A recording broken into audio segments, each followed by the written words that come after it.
Ladies and gentlemen, good day and welcome to Steelcast Ltd Q4 and FY26 earnings conference call.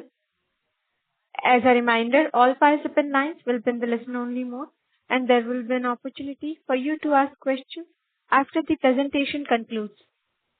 Should you need assistance during the conference call, please signal an operator by pressing star, then 0 on your touchtone phone. Please note that this conference is being recorded.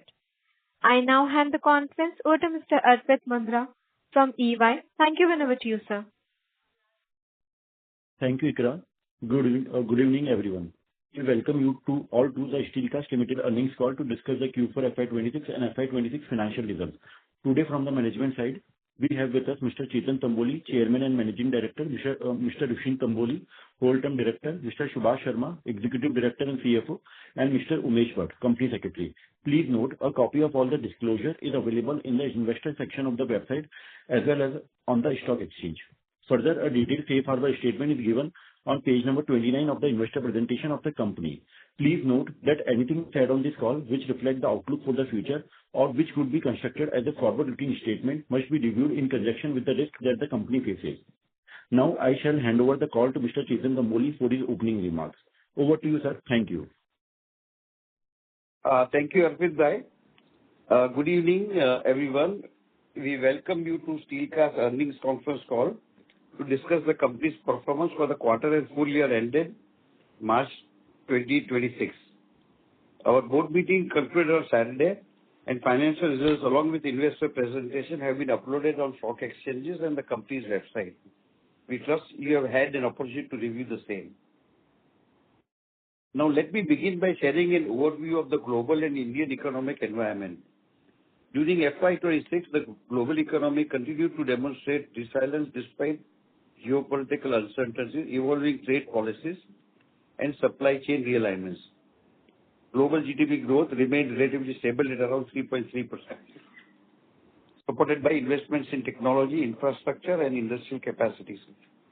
However, the operating environment remained dynamic due to geopolitical tensions, energy price volatility, and shifting global trade flows. These developments have accelerated supply chain diversification, with companies increasingly adopting China Plus One strategies, benefiting countries like India. India, on the other hand, continued to be one of the fastest growing major economies globally, with GDP growth estimated at 7.3 to 7.6% in FY26. This growth has been supported by strong domestic consumption, sustained infrastructure investments, and a continued policy thrust on manufacturing and localization, all of which have contributed to the resilience and expansion of the Indian economy. Industrial activity remained robust, driven by expansion across manufacturing, mining, and infrastructure sectors, all of which are key end user segments for our business. Let me now briefly touch upon industry trends before moving on to our financial performance.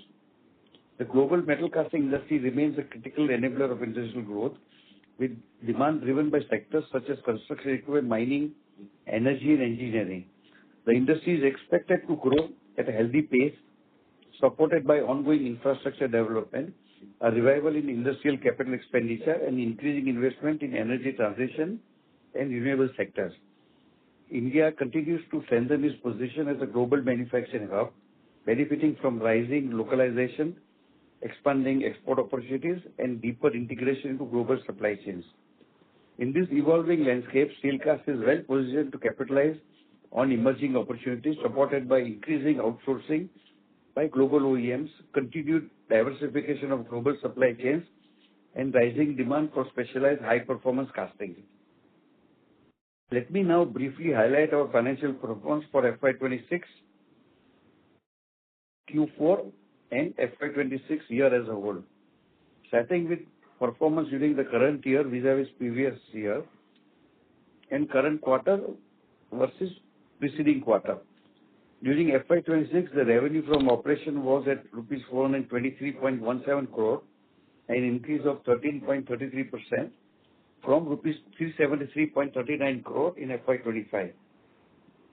EBITDA during the year was rupees 129.64 crore, a growth of 17.3% from 110.50 crore in FY25. EBITDA margin was at 30.64%, an increase of 104 basis points from 29.6% in FY25.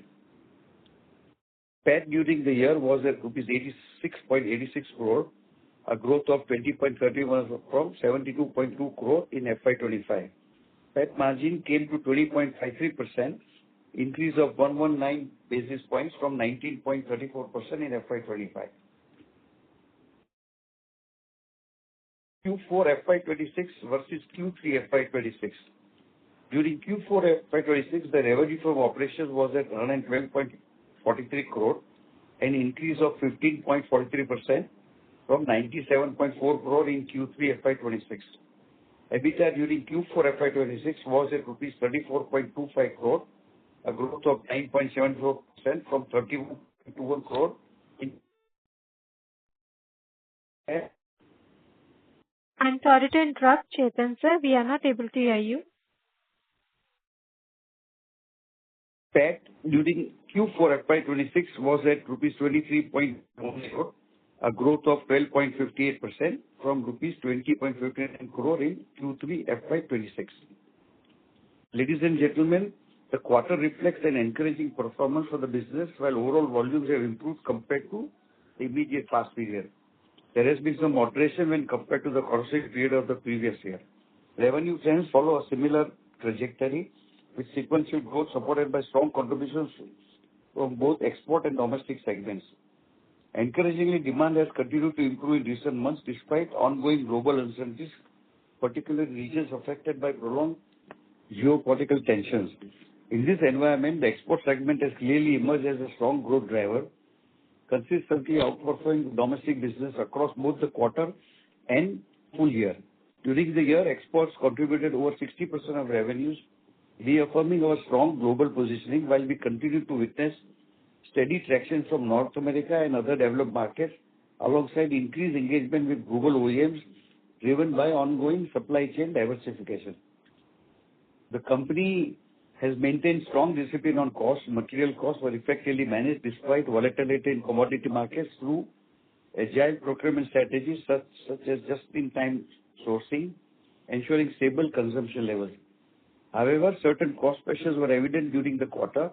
Manufacturing expenses increased due to higher maintenance activities, machinery repairs, and provisions related to export-related obligations.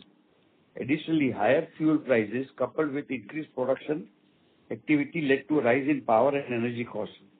Other operating expenses remained largely stable, and consumption of stores and spares was managed efficiently with only marginal movements. Despite this short-term pressure on margins, the broader annual performance remained strong, underpinning a healthy growth in volumes, revenues, and overall profitability compared to the previous year. I would also like to address a key point regarding the impact of elevated fuel and freight costs, especially in light of the ongoing Middle East situation. There may be a question on whether we will receive price adjustments from customers in subsequent quarters to compensate for this incremental cost. I would like to clarify that yes, wherever applicable, we do expect to receive such adjustments in the coming quarter. These adjustments and rupee depreciation will help offset cost impact observed during the current period. In summary, while the quarter reflects some margin pressure rising from external cost factors, the underlying business fundamentals remain strong and resilient. With improving demand trends, robust export performance, and continued focus on disciplined cost management, the company is well positioned for sustained growth going forward. At the same time, we continue to maintain strong financial prudence with debt-free balance sheet and healthy cash reserves of around 114 crores as of 31st March 26, providing us with the flexibility and strength to navigate uncertainties and capitalize on future opportunities.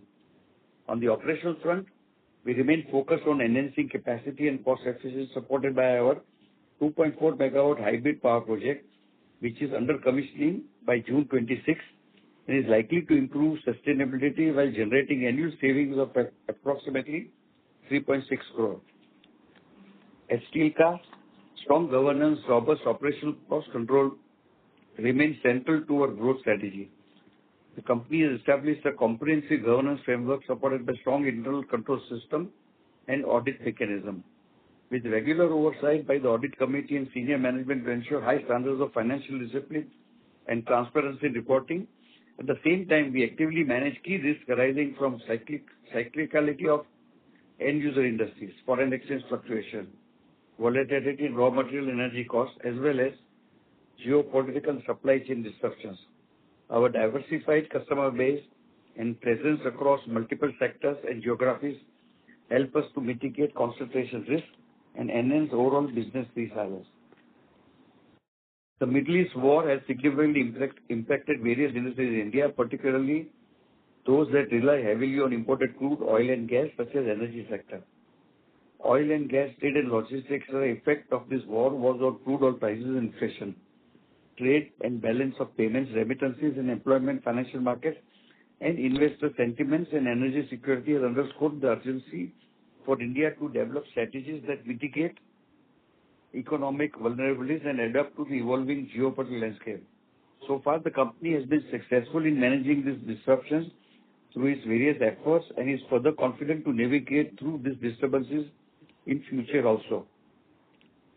Looking ahead, global demand remains steady with gradual recovery across industrial sectors, while India's strong infrastructure push and continued growth in manufacturing are expected to provide sustained support to demand. At the same time, ongoing supply chain diversification is creating significant opportunities for export-oriented players like us.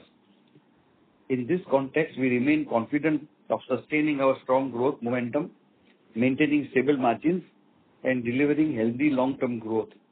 And we expect, going forward, an estimated CAGR of 20% plus over the next 3 years, and particularly for the year FY27. In conclusion, FY26 has been a year marked by resilience, disciplined execution, and meaningful strategic progress for STEELCAS. Despite facing near-term uncertainties, we have delivered strong financial performance, further strengthened our global positioning, and continue to invest in key growth drivers that will support our long-term expansion. We remain firmly committed to creating sustainable long-term value for our stakeholders. At STEELCAS, the smart goal of our top management team is to make STEELCAS more than rupees 100 crore PAT company in FY27. Moreover, we all have a very strong aspiration to double our sales by FY29 compared to FY26 with present capacities. We have been contemplating for increasing capacities by December 26 with increase in demand and the new parts getting converted into serial supplies. We will decide increase in capacity by end July 2027. With that, I would now like to open the floor for questions. Thank you. Thank you very much. We will now begin the question and answer session. Anyone who wishes to ask a question may press star and 1 on their touchtone telephone. If you wish to remove yourself from the question queue, you may press star and 2. Participants are requested to use headsets while asking a question. Ladies and gentlemen, we will wait for a moment while the question queue assembles. The first question is from the line of Harshi Solanki from Equitree Capital. Please go ahead. Hello, Jason sir. Good afternoon. Good afternoon. Sir, I had one question. One of your large clients is saying the demand is strong because there is a data center angle to it also, that the capex is happening there. So do you think in India also going forward, we can see the domestic demand picking up on account of any data centers coming in? That's my first question. And second question is, we had supplied our defense components to an overseas country. So are we trying to enter other geographies as well, showcasing our products? And third, just wanted a clarification. We said that by June 27, you will look to take a decision on capex.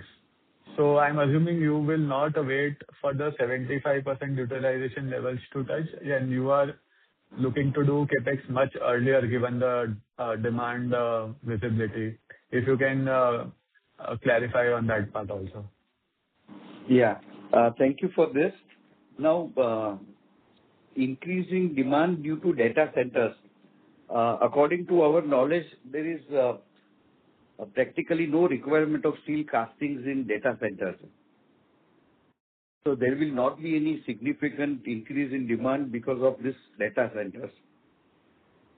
Second, regarding export of different products, our parts have been approved by them. We are now only waiting for, getting orders for serial supplies.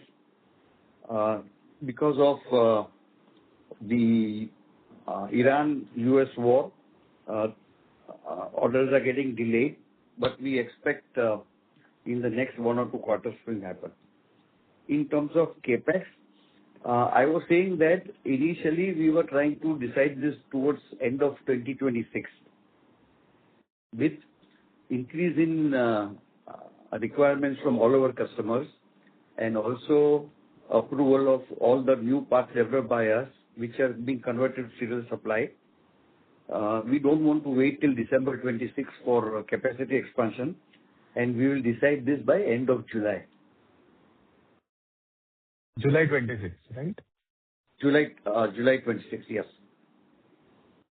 Okay. So this is what I'm trying to understand, that earlier we were going to wait till 75% utilization levels, but now you are going to do it earlier. So are you trying to say that your capacity utilizations will ramp up significantly in FY27 and hence the need to put on a CapEx? Is that understanding right? Our current year capacity utilization is expected to be around 63-64%, and the indications from customers are quite strong, so we don't need to wait till we reach 75% utilization. We can go ahead and decide much earlier. So hence we are in a very advanced stage of finalizing the capex for capacity expansion, and we will be ready with this by July end. Okay, understood. Yeah. Thank And you. what is the order book for FY27 or Q1, if you can highlight?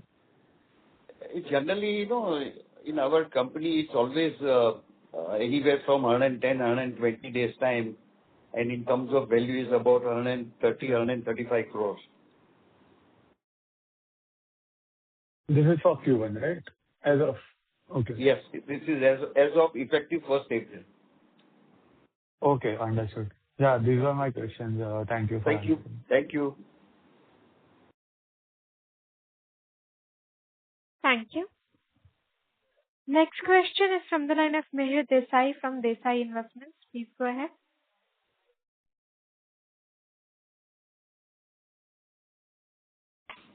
Mihir, your line is unmuted. Please go ahead with the question.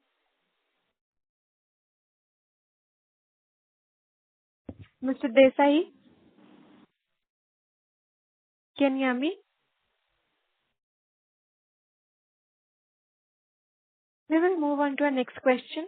We will take our next question from Meet Mehta from Sassoon Exponential. Please go ahead. Hello, am I audible? Yes, please. Yes, you are.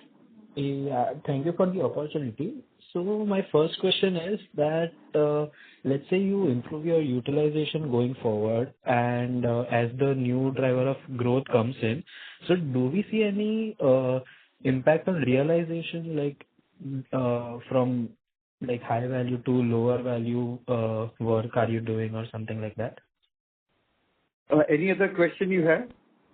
That and also that after like when you are saying the capex you will decide. So any ballpark key how much you will increase the capacity, like from like 20%, 30%, Yeah, something like that. Yeah. yeah. Thank you. Now, These two. our realizations are quite steady in spite of the geopolitical tensions and the near-term uncertainties. Our realizations are steady. There have been increase in cost, and with we having sales price variation formula with all the customers, any increase in cost, we have permission to pass them on. So there is no really effect on the realization. And in terms of capacity expansion, we will be ready with the exact numbers by end July. We are now halfway through our exercises, so you'll have to wait till end July. Thank you. Okay, that's it from me, sir. Thank you. Thank you. Ladies and gentlemen, before we take the next question, a reminder to all the participants. If you wish to ask a question, please press star and one. We will take our next question from the line of Mehul Desai from Desai Investments. Please go ahead. Thank you. Thank you for taking my question. So just wanted to highlight that you spoke on the new part development. So can you please give me some color on this? Is this China plus one, or how is the demand for this? And is the demand for this product impacted due to the recent macro developments which are there? Yeah, like in our case, the new part development is a constant exercise. Close to more than 50 parts are at different stages of development. As and when they are ready, they are sent to customers for approvals, which then get converted into serial supplies. Surprisingly, in spite of the near-term uncertainties and the geopolitical tensions and the Middle East war, and prior to that, Russia-Ukraine war, there has been no impact on the pace of new part development coming to us. In fact, lately we have seen this significantly increasing in the last 4 to 6 weeks. And so this has been our constant endeavor. Okay. So just a follow-up on this, can you please highlight like what are the applications of this part, maybe industry-wise or? Yeah, due to confidentiality reasons, we may not be able to go too deep into this. But the major end user industries we supply are mining, earth-moving, construction, locomotives, railroad. So these are the industries where we are receiving new parts development. And the applications will be, going into some machines, depending upon which customer and which geography. But basically, these are all coming from these industries, as I said. Okay. And sir, if it permits, if you can guide on, the kind of kg the product would command, like the weight, it would be a higher weight products or? Now, see, these parts come, our capabilities are today 5 kg to 2500 kg. Okay. The new parts come depending on customer requirement in this weight range. So, and we get development orders for all kinds of weight, There is no specific, like only a particular weight range or so. It's coming, across the entire weight range, what we are able to do. Sure, sir. And sir, if you can guide on how 27 looks, yeah. So I just said in my speech, which just got concluded some time back, that our SMART goal is that we want to grow 20% plus in FY27. And keeping in mind that even for the 3-year period till FY29, we will have year-on-year cumulative growth of 20% plus. Okay, that's a very good growth, sir. And so just wanted to check on the defense part. Like, are we doing anything working towards defense, or we have added few orders? No, defense. We have really not. We have shifted our focus from defense to various other industries where we see lot of opportunities and where we have lot of strengths. So defense, we do if it come across our bandwidth and our capabilities. But the focus is on industries like mining, earthmoving, construction, locomotives, railroad, ground engaging tools. So this is where the business is coming, and this is where we are focusing on. Sure, sir. Sir, and my last question from my side is that as you guided the growth on the top line, sir, what is the guidance on the margin? Like, is there a scope in margin improvement, and where this incremental alpha will come from, sir?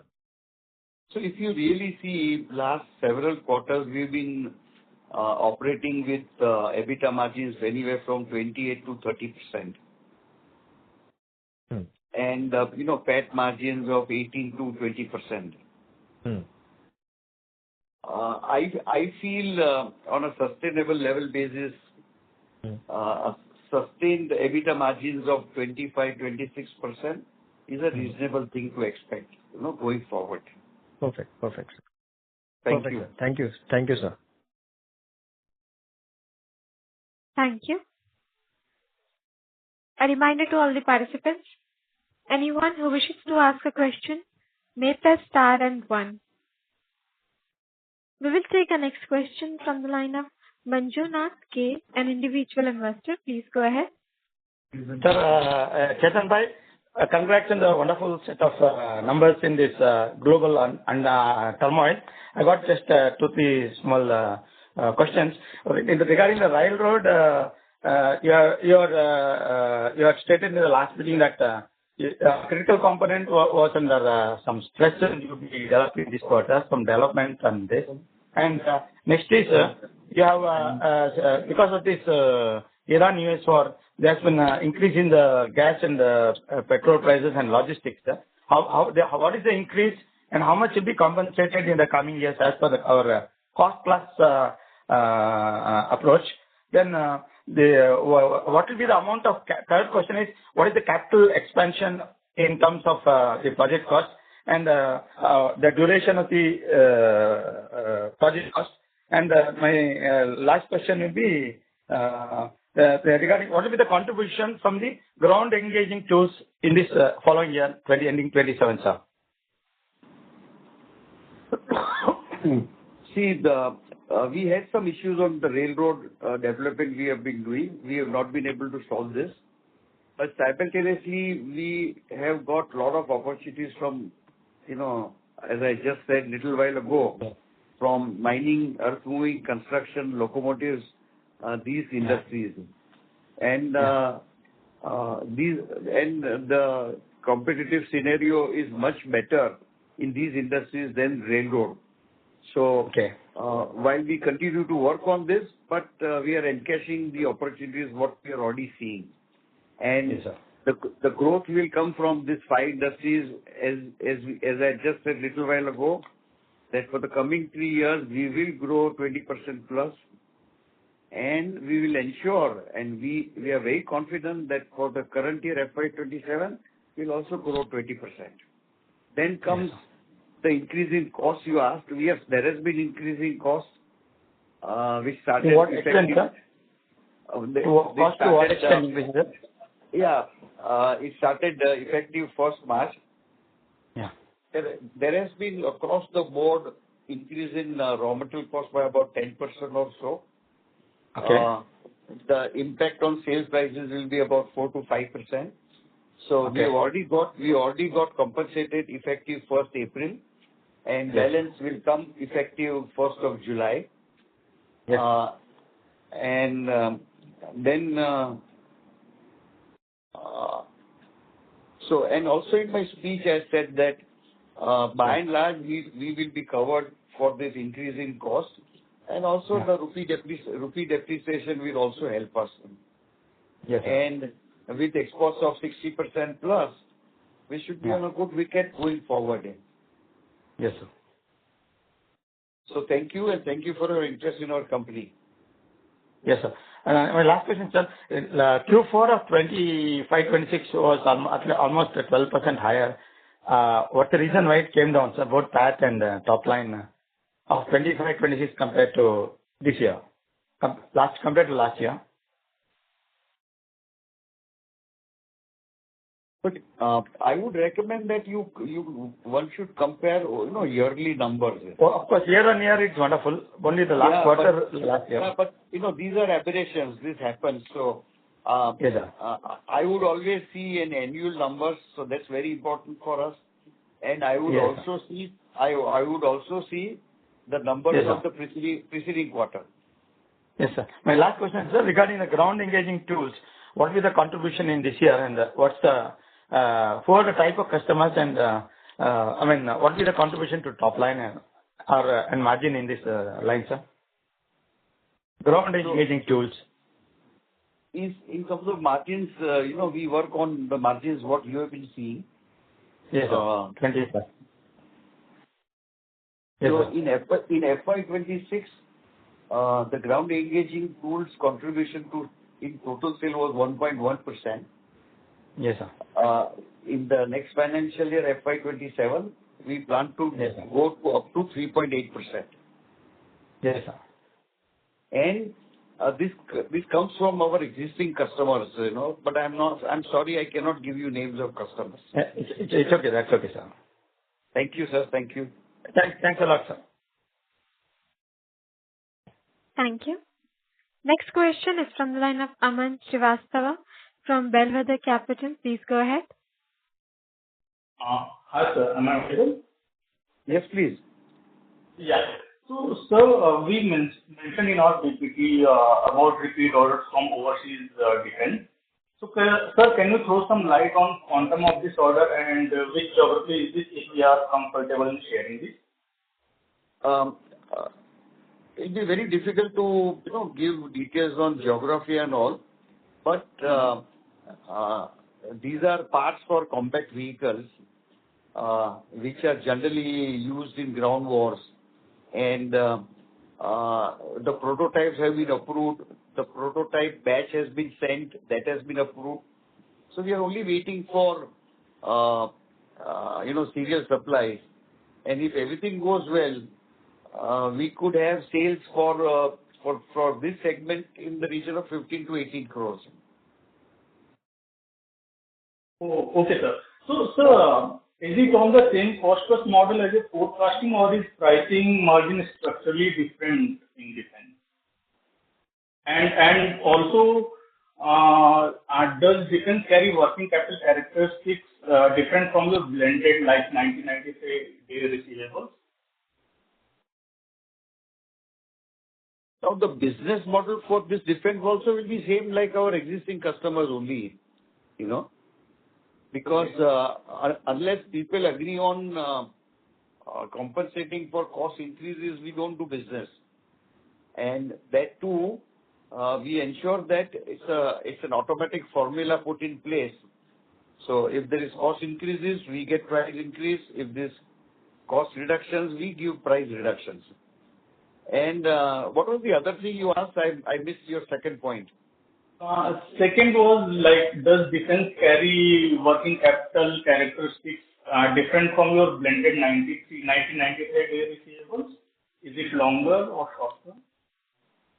You mean working capital cycle? Yeah. So by and large, all working capital cycles are anywhere ranging from 75 to 110 days. So these products also will fall under that. Okay, sir. That's all from my side. Thank you. Thank you. Thank you. Next question is from the line of Sahil Goyal from Equinox Capital Venture. Please go ahead. Hello, sir. Am I audible? Yes, please. Sir, my question is on the margin side, EBITDA margin side. Now we are doing around 28 to 30% level of margin, and you are saying you are guiding in going forward for 25, 26, the decline of 2-3% of the margin. What are the reasons? No, what I meant was that for longer term, you talk about few years. One cannot expect anything about 25-26%. That is a EBITDA margin on a sustainable level basis. Okay. We may still do 30, but I would recommend to all investors that one should consider 25-26% as a sustainable level. Okay, sir. Thank you. Thank That's you. Thank you. Ladies and gentlemen, to ask a question, please press star and 1. We will take our next question from the line of Saket Saurabh from Sagri Capital. Please go ahead. I am audible. Yes, please. Yeah, thanks for the opportunity. So, sir, a few questions from my side. So, you have talked about 100 crore PAT as the say aspiration for FY27. But if I look at our current numbers, we are already sitting at say around 87 crores. So, by that logic, sir, and we are also looking at say 20% top line growth. So, and add to that, there is a renewal plan that is going to go live, I think, at the end of Q1. So, sir, the PAT growth first should be higher than 20% because again there is an additional impact of that cost savings, and on top of that, so it should ideally be more than 25%. So, just a first comment on that growth, sir. Yeah. See, this 20% was, I said about volume growth. Okay. The second thing, what we say, volume growth in FY27. The second thing I said was more than 100 crore PAT. So more than 100 crore means it could be 101 or it could be 115 also. Okay, sir. Okay. But we wanted to be part of this 100 crore PAT company group. Got it. It's more of an aspiration that you've just highlighted. Yes, sir. Aspiration and strong aspiration, and we're going to work very hard on this. No, fantastic, sir. So by that logic, I think our next aspiration will be 1,000 crore kind of, right, by FY29, if not 30, because you are looking at, say, doubling our revenue in the next 3 years. Is that a fair assessment? So what I said was that the another aspiration what we have is within the present capacities, we want to double the volumes. So if the volume was 430 crores in FY27, theoretically that number should be 860 crores in FY29. Okay. Oh, okay. Thank you. Oh, okay. Sir, another question is, if I look at, look back at our data, last time we had some challenge despite being a very robust company on multiple parameters because of concentration within geographies as well as, say, client. But I think as I increasingly look at your commentary, and I've been an investor in this company for multiple quarters now, that you have made a lot of effort on diversifying both geographically as well as in terms of industry-wise. So, sir, just one request, if in subsequent slides, can we give us, say, a breakup of our, say, revenue in terms of both sector-wise, like auto, non-auto, or earth-moving or ground-moving, and second, a bit more color on the exports breakup, like North America, or is there because that would just give us, and if you can showcase this, say, more of a, say, long-term kind of a trend, like how we were saying 15, 20, 25, and so that would give us a better understanding. Well, of course, the data definitely shows, and your commentary shows that that diversification is very much underway. So will that be possible, sir, to get data at that granular level, sir?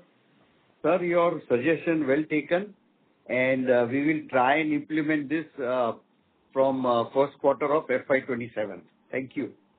Okay, sir. Thanks, and best of luck for the Thank you, sir. Thank you. Okay. Thank you. A reminder to all the participants, if you wish to ask a question, please press star and 1. So we'll take the next question from Manjunath K, an individual investor. Please go ahead.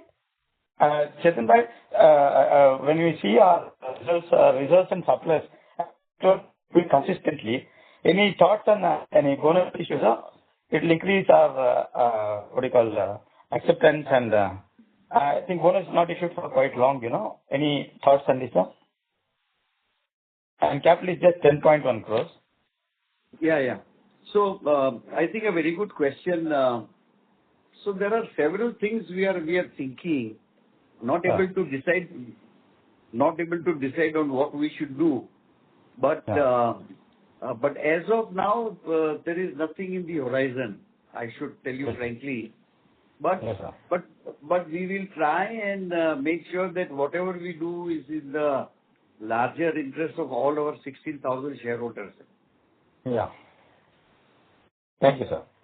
Thank you. Thank you. Thank you.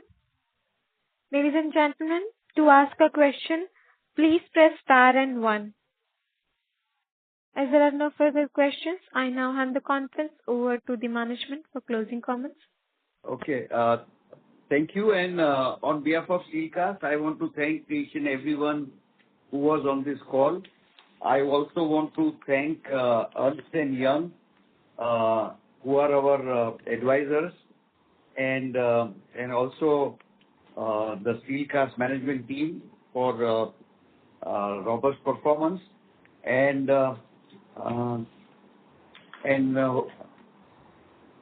we meet in the investor call of Q1 FY27. Thank you all. Thank you. Thank you very much. On behalf of Steelcast Ltd, that concludes this conference. Thank you all for joining us today, and you may now disconnect your lines.